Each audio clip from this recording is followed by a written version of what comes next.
I was halfway through my morning coffee when I saw the white sedan pull into my gravel driveway, and I knew immediately that my peaceful Tuesday in rural Vermont was about to go sideways. The woman who emerged from the vehicle wore a crisp pantsuit, despite it being barely 8 in the morning. Her blonde hair styled in that aggressive bob that seems mandatory for a certain type of person. She clutched a leather portfolio against her chest like a shield and marched toward my porch with the kind of determined stride that said she was about to make something my problem. "Vincent Yates," she called out before she even reached the steps. I set down my mug and stood up from the rocking chair where I had been enjoying the view of my property, the rolling hills of Addison County stretching out in the early September light. "That's me. Can I help you?" "I'm Brenda Carmichael, president of the Ripton Meadows Homeowners Association." She climbed the steps without waiting for an invitation. "We need to discuss your barn." I glanced over at the structure in question, a beautiful old dairy barn that sat about 100 yards from my farmhouse. The wood had weathered to a gorgeous silvery gray over the decades, and the traditional gambrel roof still held strong despite being built sometime in the 1840s. It was one of the main reasons I had bought this property 3 years ago. "What about it?" Brenda opened her portfolio and pulled out a sheaf of papers. According to the covenant, clause, and restrictions of the Ripton Meadows HOA, all structures visible from the main road must be painted in approved colors. Your barn is in clear violation. It needs to be painted red or white within 30 days. I stared at her. "You cannot be serious." "I am completely serious, Mr. Yates." She thrust the papers toward me. "You signed the HOA agreement when you purchased your property. You are bound by our rules." I took the documents but did not look at them. "When I bought this place, there was no HOA. That barn has looked exactly like this for over 150 years. The HOA was established 18 months ago by a majority vote of property owners in this area. Notices were sent to all residents, including you." Brenda's voice had that practiced patience that people use when they think they are dealing with someone slow. "Regardless of how long the barn has been unpainted, it is now in violation. You have 30 days. I'm not painting that barn." Her expression hardened. "Then you will face fines, $50 per day until you comply. That's $1,500 a month for refusing to paint a historic barn that was here long before you or your HOA." My voice rose despite my attempt to stay calm. "That's insane." "Those are the rules, Mr. Yates. I suggest you hire a painter soon. Have a good day." She turned and walked back to her car, leaving me standing on my porch holding papers I never asked for. I watched her drive away, then looked back at the barn. Paint it? The thought was absurd. That barn was a piece of Vermont history, a genuine example of 19th century agricultural architecture. The weathered wood was part of its character, its story. Painting it would be like putting makeup on a mountain. I pulled out my phone and called my neighbor, Tom Chen, who owned the apple orchard 2 properties over. He had lived in this area his whole life and knew everyone and everything. "Tom, did you know about this HOA?" He sighed heavily. "Yeah, Vince. Some newcomers pushed it through last year. Most of us old-timers voted against it, but a bunch of people who bought properties as vacation homes voted for it. They wanted to protect their investments or some nonsense." "Why?" I explained about Brenda's visit. "That's ridiculous," Tom said. "That barn is practically a landmark. My grandfather used to deliver milk from that barn when he was a kid. You cannot paint it." "I do not plan to, but I need to figure out how to fight this." "Talk to Bill Morrison. He's a lawyer in Middlebury, handles a lot of property disputes. Good guy." I thanked him and looked up Morrison's number. Within an hour, I was sitting in his office on Main Street in Middlebury, explaining the situation. Bill Morrison was in his 60s, with the kind of weathered face that came from actually living in Vermont rather than just owning a vacation property here. He listened to my story, examined the HOA documents, and leaned back in his chair. "Okay, here's the situation," he said. "Technically, they are right that you are bound by the HOA rules if they were properly established. However, there are several angles we can pursue. First, we need to verify that their formation process was legal and that you were properly notified. Second, we can argue that the rule is unreasonable as applied to a historic structure. Third, and this might be your best bet, we could pursue historic designation for the barn. Historic designation. Vermont has a strong historic preservation system. If your barn qualifies, and from what you are telling me, it sounds like it might, it could be protected from exactly this kind of modification. The Vermont Division for Historic Preservation, and potentially even the National Register of Historic Places, might be interested." Hope flickered in my chest. How long would that take? Depends. Could be a few months for the state level. The federal level takes longer, but even applying for designation might give us leverage to pause the HOA's timeline. "Let's do it." Bill nodded. "I will start with a cease and desist letter to the HOA, informing them that you are pursuing historic designation, and that any attempt to force modification to a potentially historic structure could result in legal liability for them. That should buy us some time." Over the next week, I threw myself into researching my barn's history. The property deeds showed the land had been part of the original Yates family farm, established in 1842 by my great-great-great-grandfather Josiah Yates. The barn had been built the following year as part of the dairy operation that sustained the family for generations. I dug through county records, finding old photographs and documents. The barn appeared in an 1890 survey of Addison County agricultural buildings. It was mentioned in a 1920 article about Vermont dairy farming. I even found a letter from 1887 written by my ancestor describing raising the barn's roof beams. Meanwhile, Bill sent his letter to the HOA. Brenda's response came within 2 days, and it was not friendly. "Mr. Yates," she wrote, "your attempt to circumvent the HOA rules through spurious historic claims will not be tolerated. The fine structure begins in 22 days. We expect compliance." I was sitting at my kitchen table reading her email when my phone rang. It was a number I did not recognize. "Mr. Yates, this is Deanna Harper from the Vermont Division for Historic Preservation. I received your application regarding the barn on your property." My pulse quickened. "Yes, thank you for calling. I have reviewed your preliminary materials, and I have to say I am very interested. Would it be possible for me to visit the site this week? I would like to examine the structure in person." "Absolutely. When works for you?" We scheduled for Thursday morning, 2 days away.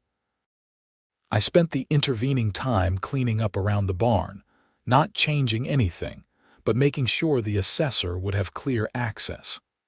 I also compiled all my research into a neat folder. Diana Harper arrived exactly on time, driving a state vehicle. She was in her mid-30s, wearing practical field clothes and carrying a professional camera and clipboard. She shook my hand firmly. "Mr. Yates, thank you for reaching out to us. Shall we take a look?" I led her to the barn. The morning light hit it perfectly, highlighting the craftsmanship of the original builders. Deanna walked around it slowly, taking photographs, making notes, occasionally reaching out to touch the wood. "This is remarkable," she murmured. "The construction technique is classic Vermont vernacular. See these joinery methods. This is authentic mid-19th century work. And the wood itself, this is old-growth timber. You cannot get wood like this anymore." She climbed up to examine the hayloft, checked the foundation stones, measured various elements. I followed along, answering her questions about the property's history and showing her my research. After nearly 2 hours, she turned to me with a smile. "Mr. Yates, I am going to recommend this barn for the Vermont State Register of Historic Places. Pending approval from the review board, which I am confident we will get, your barn will be protected under state historic preservation law." Relief washed over me. "How long until that is official?" "The board meets monthly. I can fast-track your application for the meeting in 3 weeks. If approved, the designation is immediate. The HOA has given me a 30-day deadline to paint it." Diana's expression turned serious. "Show them my preliminary assessment. Inform them that intentionally damaging or modifying a structure under review for historic designation carries serious penalties under Vermont law. That should make them think twice." I thanked her profusely. She promised to send me her full preliminary report within a day and left with several hundred photographs and pages of notes. That afternoon, I forwarded Diana's email to Bill, who immediately sent it to Brenda and the HOA board. I thought that would be the end of it. I was wrong. The next morning, I woke to the sound of a truck engine. I looked out my bedroom window and felt my blood pressure spike. A white pickup truck was parked near my barn and 2 men were unloading painting equipment. I pulled on jeans and ran outside barefoot. "Hey, what are you doing?" One of the men, a stocky guy in his 40s, looked up. "HOA hired us to paint this barn. They said the owner was refusing to comply." "I am the owner and you are not painting anything." He frowned and pulled out his phone, stepping away to make a call. The other worker, younger and looking uncomfortable, started loading equipment back into the truck. The first guy returned. "Lady says you have been ignoring the deadline and they have the right to fix violations and bill you." "That lady is about to face a lawsuit," I said. "This barn is under review for historic designation by the state of Vermont. Painting it could be a criminal offense." Both workers looked at each other. "Man, we do not want any part of that," the younger one said. "Let's go, Rick." Rick hesitated, then nodded. "We will call the lady and tell her to sort this out with you. We are not getting in the middle of legal trouble." They packed up and left. I immediately called Bill. "They did what?" His voice was tight with anger. "That is absolutely out of line." "Okay, Vince, we are escalating this. I am filing for a temporary restraining order against the HOA, preventing them from taking any action regarding your barn.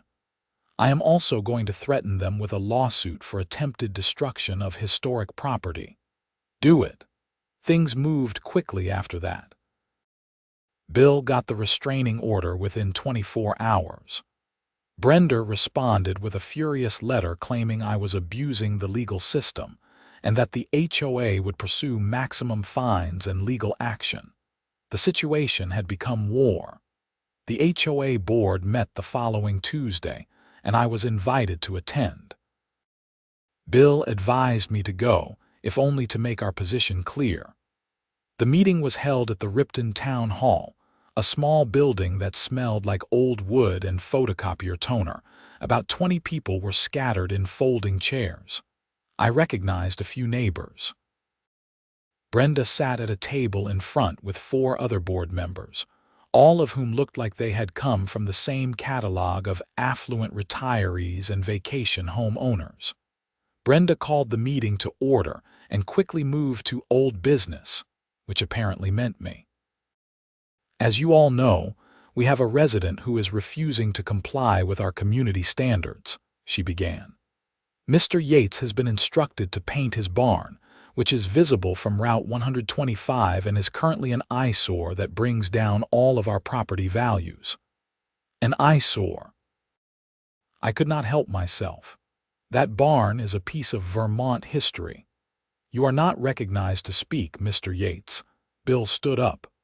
"I am Bill Morrison, Mr. Yates's attorney. My client has every right to address accusations made against him." One of the other board members, an older man with silver hair, spoke up. "Let him talk, Brenda. That's only fair." She pursed her lips but nodded.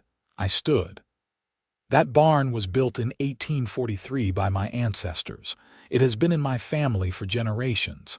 It represents authentic Vermont agricultural heritage.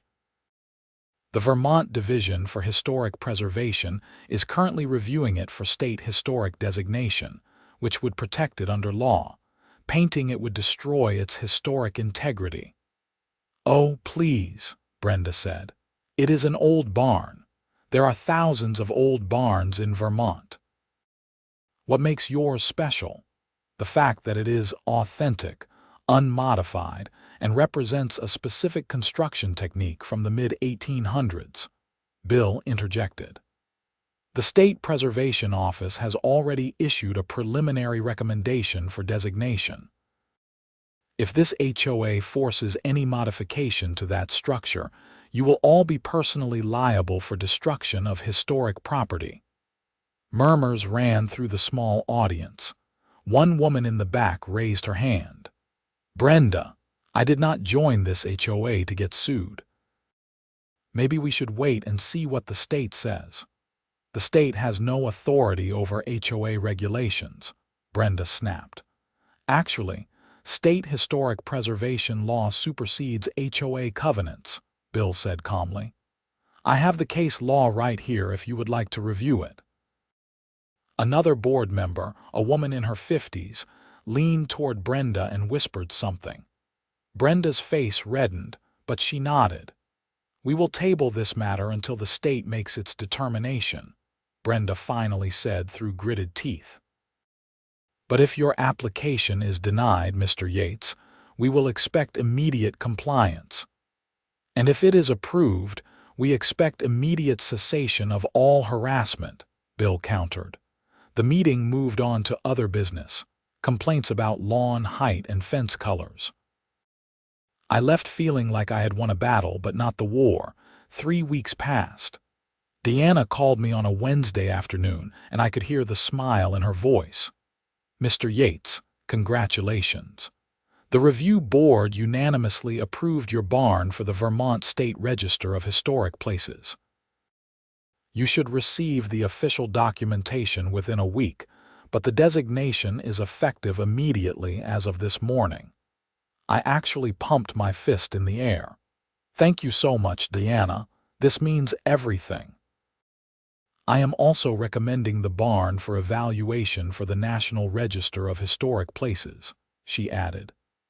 "That is a longer process, but I think you have an excellent case.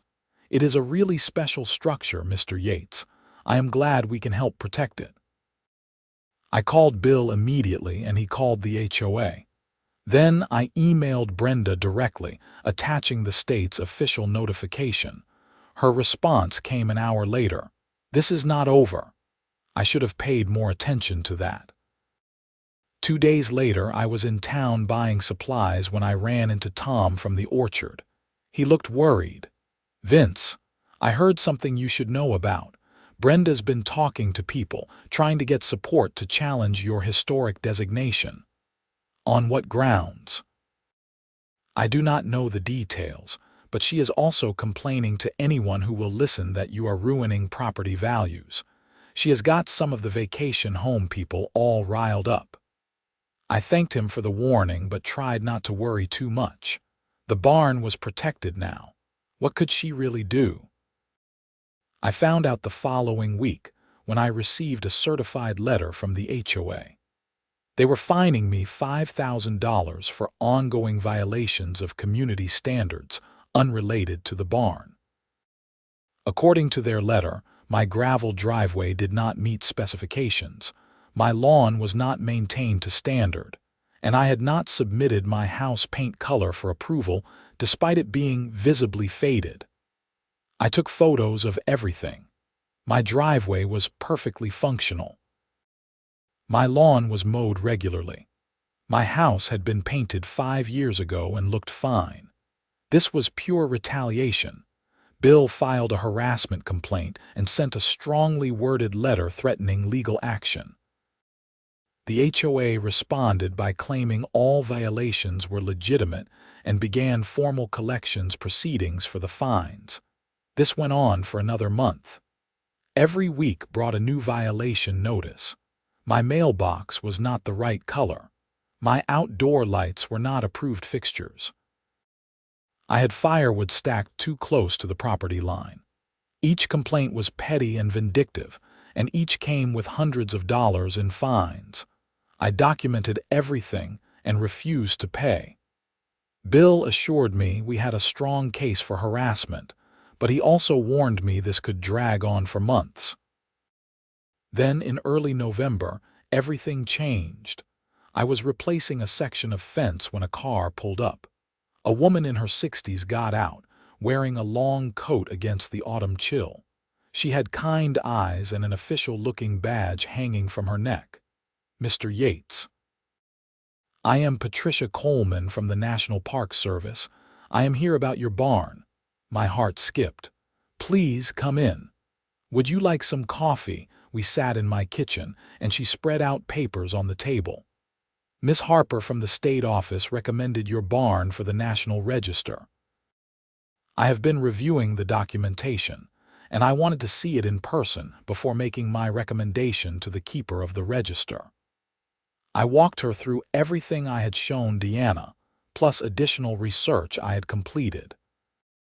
Patricia took even more detailed measurements and photographs than Deanna had. She examined every joint, every beam, every detail of the construction. After 3 hours, she sat on a hay bale in the barn's lower level and looked up at the massive hand-hewn beams above us. Mr. Yates, this barn is extraordinary.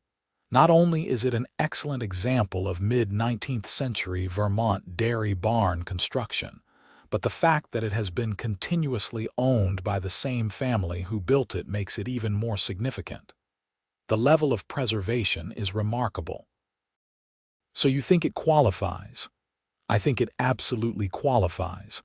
I am going to recommend it for the National Register, and I am also going to recommend it for designation as a National Historic Landmark. I stared at her. A National Historic Landmark. There are very few remaining examples of barns from this period in this condition. Your family's stewardship over generations has preserved something genuinely special. An NHL designation is rare, only about 2,600 in the entire country, but I believe this barn deserves it. I felt tears prick my eyes. My great-great-great-grandfather built this barn with his own hands. My family farmed from here for 4 generations. It means the world to me that it might be recognized like this. Patricia smiled. The National Register designation should be finalized within a few months. The NHL designation will take longer, probably a year or more. But both protect the barn under federal law. No one will be able to force you to modify it. After she left, I sat on my porch and looked at the barn as the afternoon sun cast long shadows across the weathered wood. For the first time in months, I felt like I could breathe. I called Bill and told him the news. He was delighted. That is perfect, Vince. Let me send this information to the HOA immediately. Federal historic protection is ironclad. They cannot touch you. Brenda's response arrived the next day. It was shockingly brief. Congratulations on your designation. HOA violations remain in effect. The harassment continued. More violation notices, more fines, more threats. Bill filed motions. I documented everything, and we prepared for what was starting to look like a lengthy legal battle. Then, in mid-December, Tom called me. Vince, you need to hear this. I was at the town meeting last night, and something came up about the HOA's finances. There are some irregularities. What kind of irregularities? The kind where money is not where it is supposed to be. The treasurer resigned suddenly, and people are asking questions. I met with Tom that evening at a local diner. He showed me notes from the town meeting. The HOA had collected thousands in fees and fines over the past 18 months, but the accounting was murky. Several residents had started asking where the money was going. "Brenda keeps saying it is for legal fees and community improvements," Tom said. "But nobody has seen any improvements, and the legal fees do not add up. A few people are talking about demanding an independent audit." "How much money are we talking about?" "Potentially over $100,000. I whistled low. "That is serious money." Over the next few weeks, the whispers grew louder. More HOA members started asking questions. Brenda became increasingly defensive at meetings, refusing to provide detailed financial records. The board split, with 2 members siding with concerned residents and demanding transparency. In January, the HOA voted to hire an independent auditor. Brenda fought it but was outvoted. The audit began in February. Meanwhile, my barn received its official National Register designation. The certificate arrived in a formal package, declaring the Yates family barn a nationally recognized historic structure. I framed it and hung it in my living room. The HOA violation stopped. Whether it was because of the federal protection or because Brenda was distracted by the audit, I was not sure. But suddenly, I was not getting weekly violation notices anymore. Then, in early March, everything exploded. The audit results were released at a special HOA meeting. I attended along with nearly 50 other residents, far more than usually showed up. The auditor, a serious man in a conservative suit, presented his findings. Over 18 months, approximately $130,000 had been collected by the HOA. Less than $20,000 could be accounted for in legitimate expenses.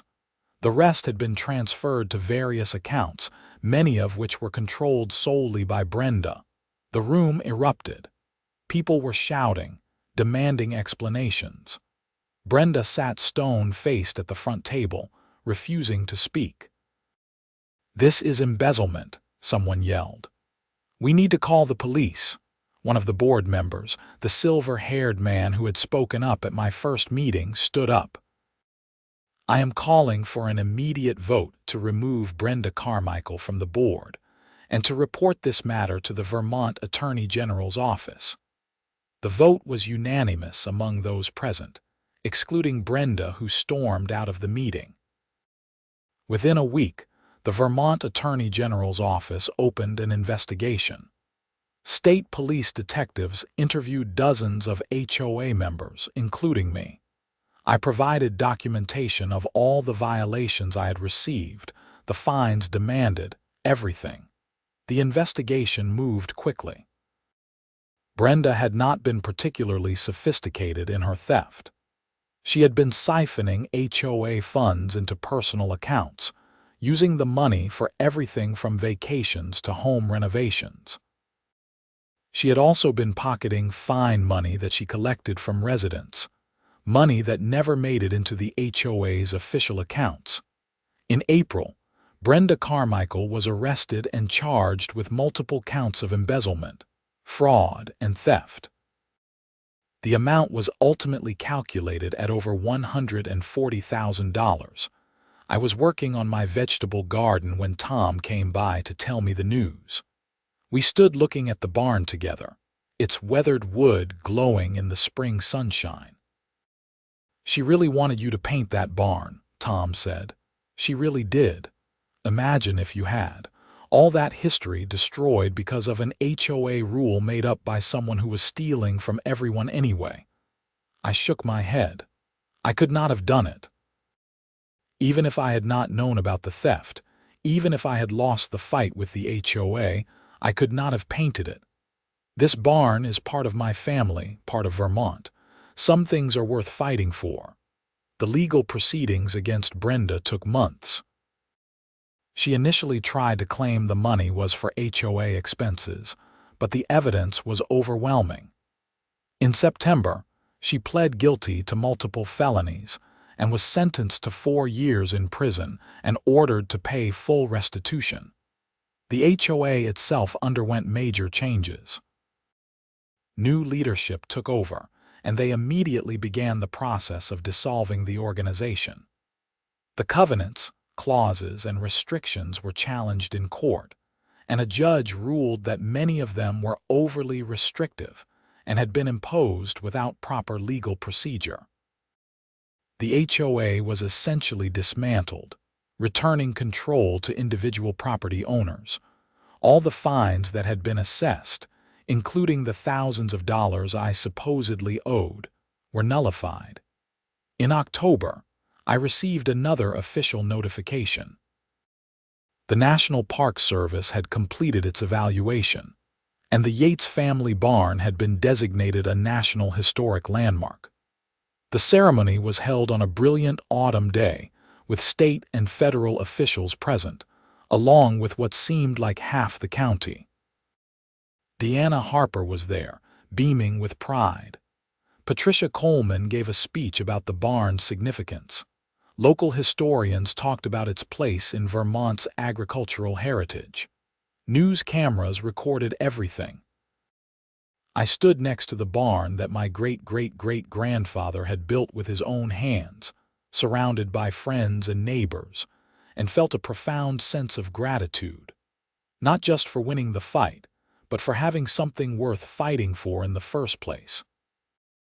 After the ceremony, as people mingled and ate barbecue from a local caterer, Tom came over with a beer for me.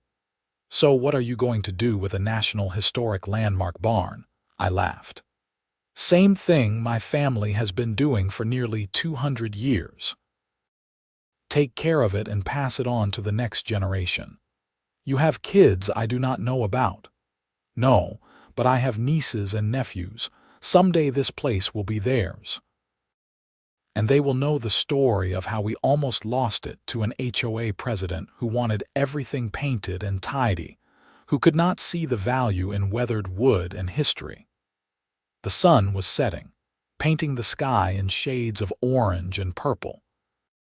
The barn stood silhouetted against the light, its familiar outline as much a part of the landscape as the hills behind it. The silver gray would seem to glow in the fading light, every plank and board telling a story of time and endurance. People started leaving as darkness fell, but I stayed outside, sitting on my porch with a warm jacket against the October chill. I thought about Josiah Yates, who had come to this land in 1842 with nothing but determination and a dream of building something lasting. He had cleared fields, hauled stones for the foundation, raised those massive beams with the help of neighbors. He had built not just a barn but a legacy. For generations, my family had worked this land. They had milked cows in that barn before dawn, stored hay in its loft, repaired its boards and replaced its roof. They had struggled through hard winters and celebrated good harvests. The barn had sheltered animals, stored equipment, provided the backbone of a working farm. When I bought the property 3 years ago, I knew I was not just buying real estate. I was accepting a responsibility, becoming a steward of something bigger than myself.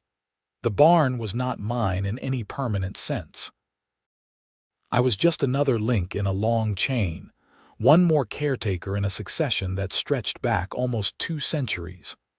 Brenda Carmichael had seen the barn as a violation, an eyesore, something that brought down property values. She had seen only weathered wood where she wanted fresh paint, only age where she wanted conformity. She had been unable or unwilling to see what the barn really represented: connection, history, authenticity. The irony was sharp. While Brenda had been so focused on enforcing petty rules and maintaining appearances, she had been stealing from the very community she claimed to protect. She had talked about property values and community standards while enriching herself at everyone's expense. The barn she wanted destroyed had more integrity in a single beam than she had in her entire being. Over the following months, life returned to a peaceful rhythm. Winter came to Vermont with heavy snows, and the barn stood solid and strong, its roof shedding snow in perfect sheets the way it had been designed to do almost 200 years ago. I spent quiet evenings by my fireplace, reading books about Vermont history and agricultural heritage, learning more about the context in which my barn had been built.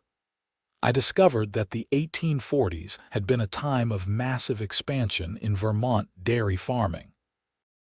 Barns like mine had been built across the state as farming families established operations that would sustain them for generations. But by the 2020s, most of those barns were gone, lost to development, neglect, or well-meaning but misguided renovations. Each one that disappeared took with it a piece of Vermont's story.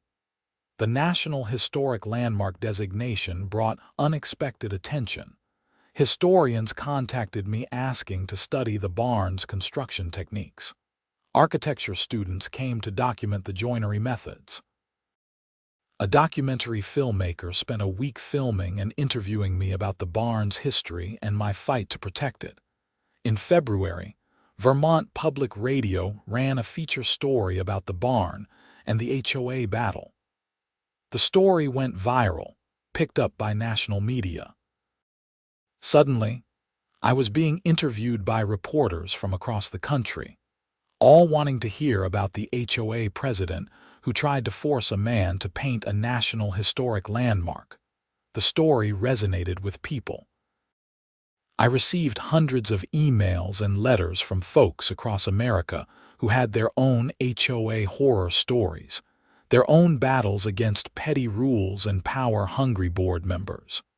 Many thanked me for fighting back, for standing up for something that mattered. But the attention also brought something else: connections.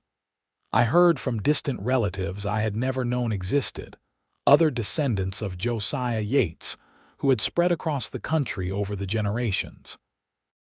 A woman from Oregon sent me daguerreotypes of ancestors who had lived in my farmhouse in the 1860s. A man from Texas shared letters written by his great-grandmother about growing up on the farm in the early 1900s.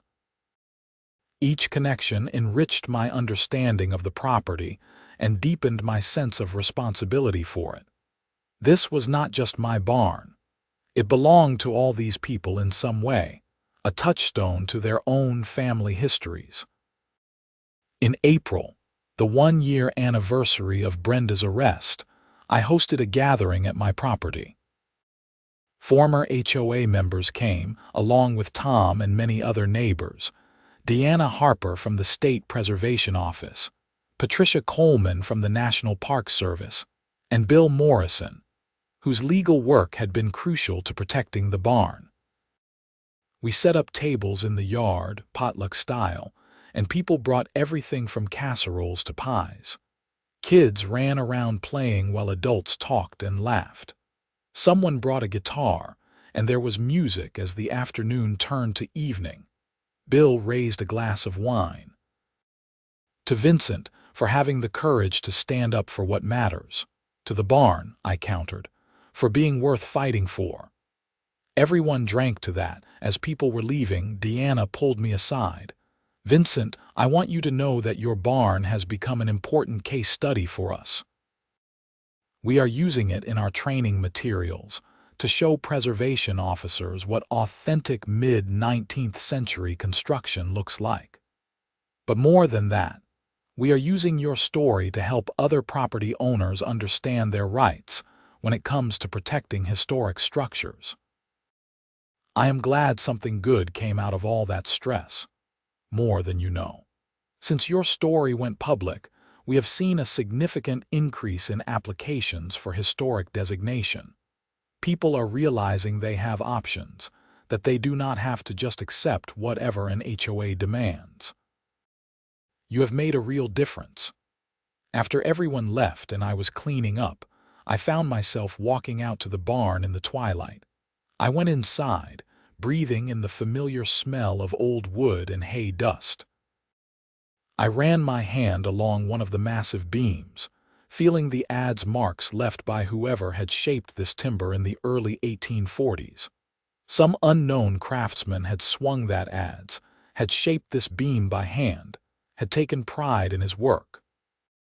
He probably never imagined his labor would still stand nearly 200 years later, would become protected by the federal government, would be the subject of news stories and documentaries. But that was the thing about building something with integrity, with quality, with care. It lasted. It meant something beyond the immediate moment. It became part of a story larger than any individual.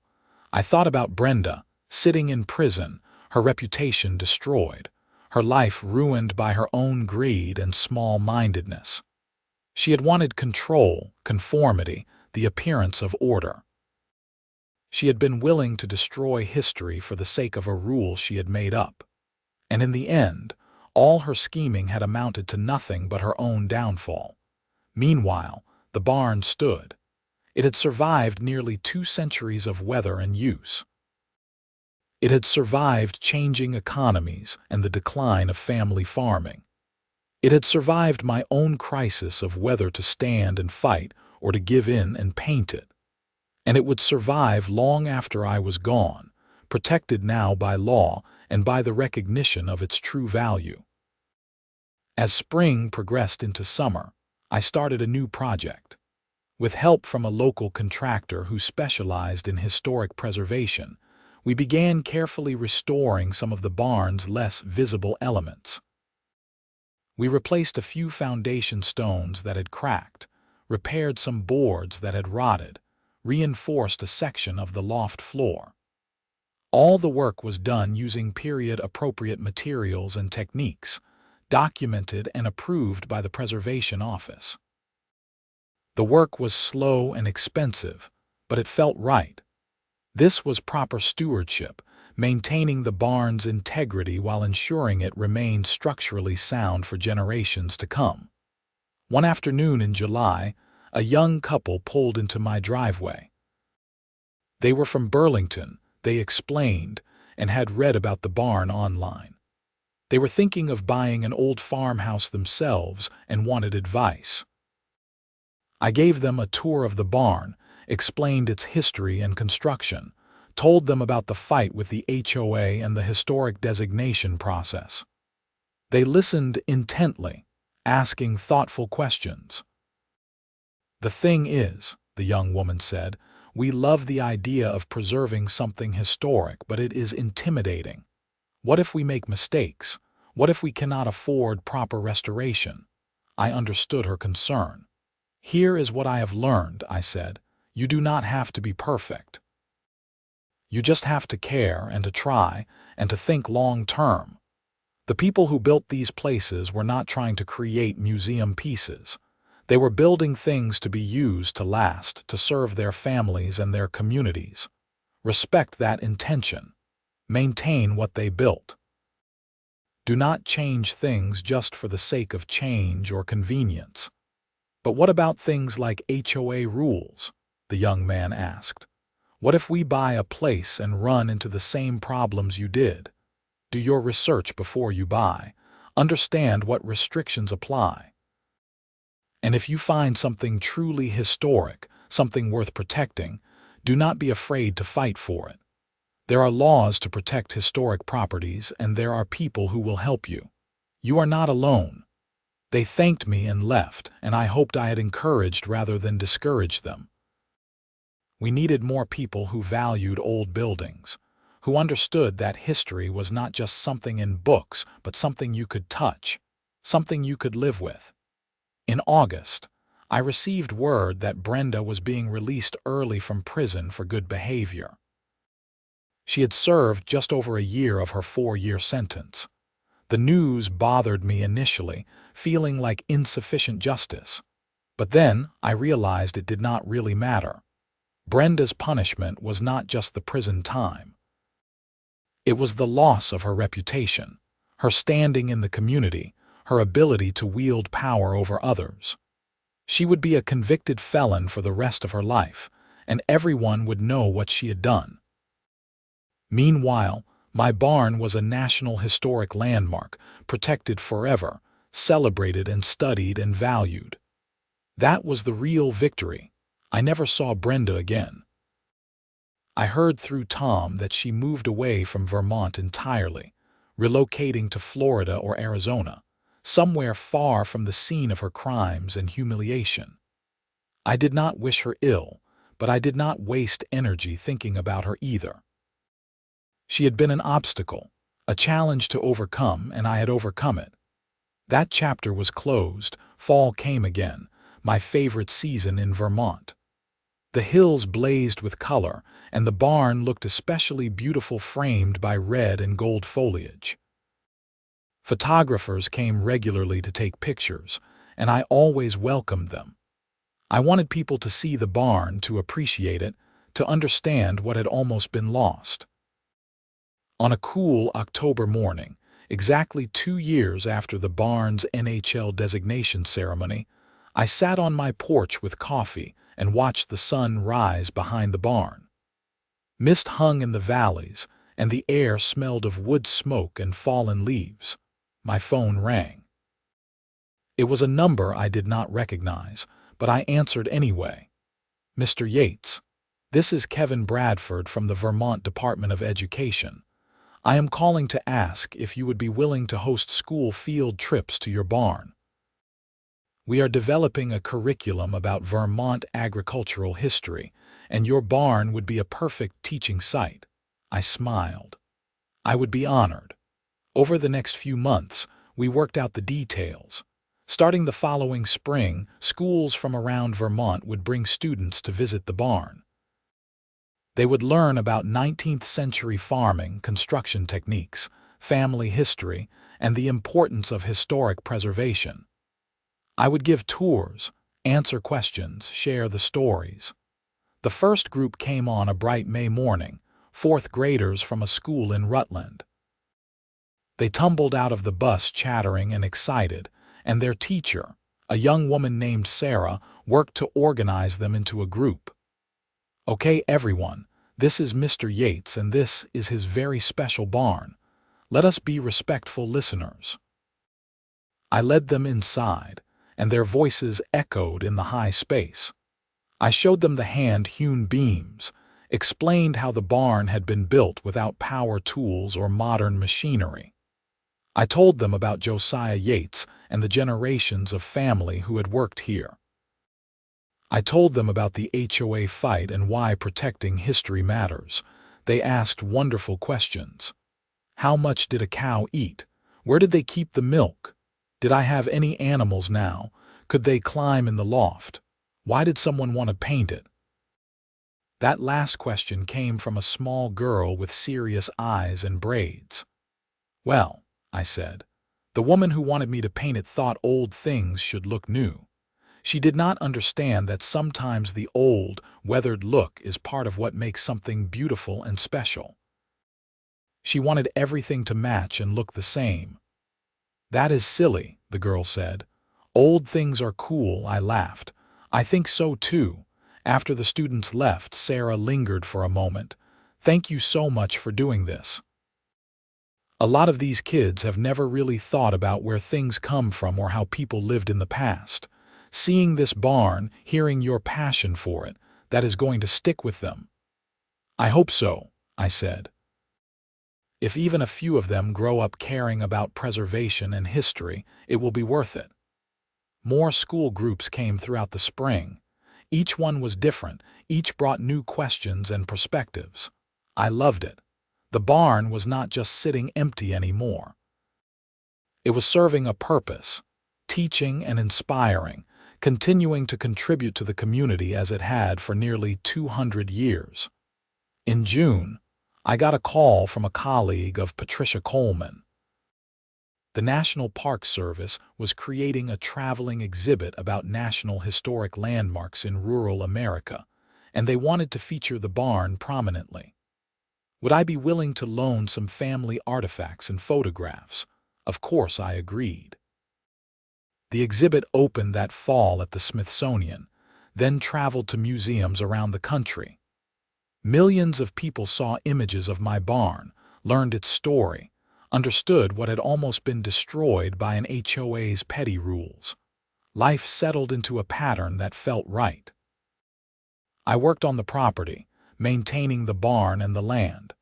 I hosted school groups and researchers. I welcomed photographers and history enthusiasts. I stayed connected with the extended network of Yates descendants, sharing information and stories. Tom stopped by regularly, often bringing apples from his orchard. We would sit on the porch and talk about everything from local politics to the weather to our memories of how the area had changed over the years. "You know," Tom said one afternoon, "what you did, fighting that HOA and getting the barn protected, it mattered beyond just you. A lot of people around here were inspired by that. There was a house down in Middlebury, old Victorian, and the owners were getting pushed to modernize it. They applied for historic designation, used your barn as an example, got approved too. That is good to hear. You showed people they could push back, that they did not have to just accept whatever some board or committee said. That is valuable, Vince." I thought about that conversation often. I had not set out to be any kind of activist or example. I had just wanted to protect something I loved, something that mattered. But actions rippled outward in ways you could not always predict. By standing firm, by refusing to paint that barn, I had apparently encouraged others to stand firm too. In the third year after the NHL designation, I was contacted by a publisher. Would I be interested in writing a book about the barn, its history, the fight to protect it? I was not sure I was a writer, but the publisher assured me they would provide help with the actual writing. What they wanted was my story, my perspective, my voice. I agreed, and spent the better part of a year working with a co-writer, sharing memories and documents and photographs. The book came out the following spring, titled Weathered: One Barn, 5 Generations, and the Fight to Preserve American Heritage. It did better than anyone expected. Not bestseller level, but solid sales, good reviews, speaking invitations. I did a book tour, talking at libraries and historical societies and preservation conferences. Everywhere I went, people had their own stories about fighting to protect something old, something meaningful, something threatened by modernization or regulation or simple neglect. I realized that my story was really everyone's story. We all had things we loved that were threatened, traditions that were fading, connections to the past that were fragile. The specifics were different, but the underlying struggle was universal. How do we honor the past while living in the present? How do we preserve what matters while allowing for change and growth? The barn itself remained unchanged through all this attention. It stood as it always had, weathered and solid, quietly enduring. Birds nested in its eaves. Snow piled on its roof in winter and slid off in the spring thaw.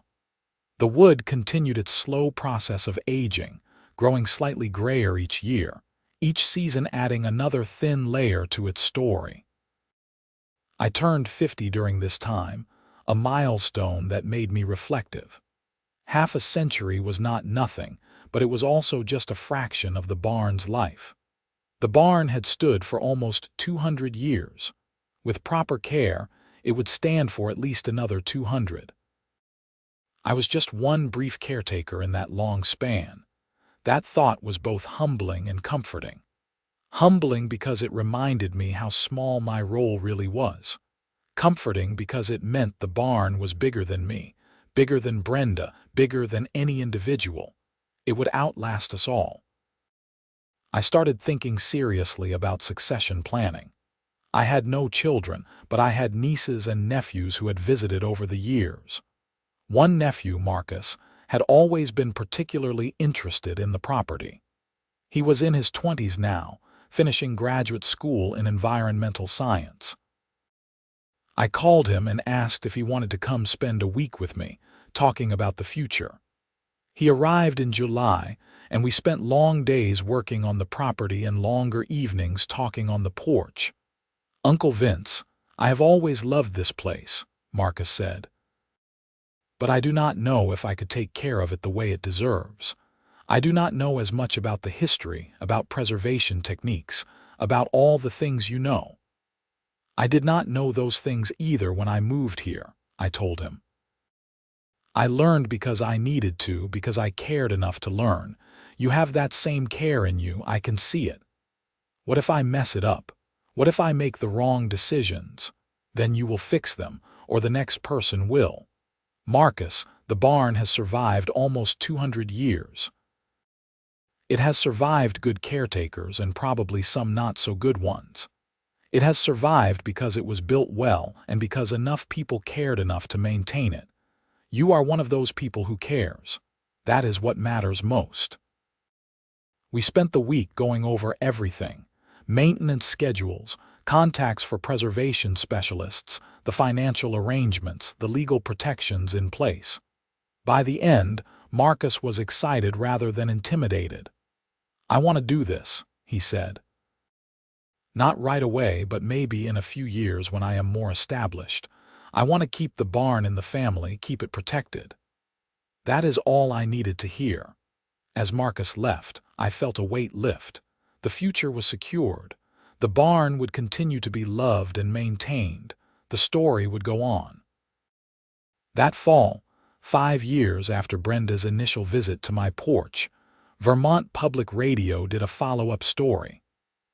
They interviewed me, Deanna Harper, Patricia Coleman, and several people who had been inspired by the barn's story to pursue historic preservation themselves. The reporter asked me if I had any regrets about the whole experience. Regrets? No.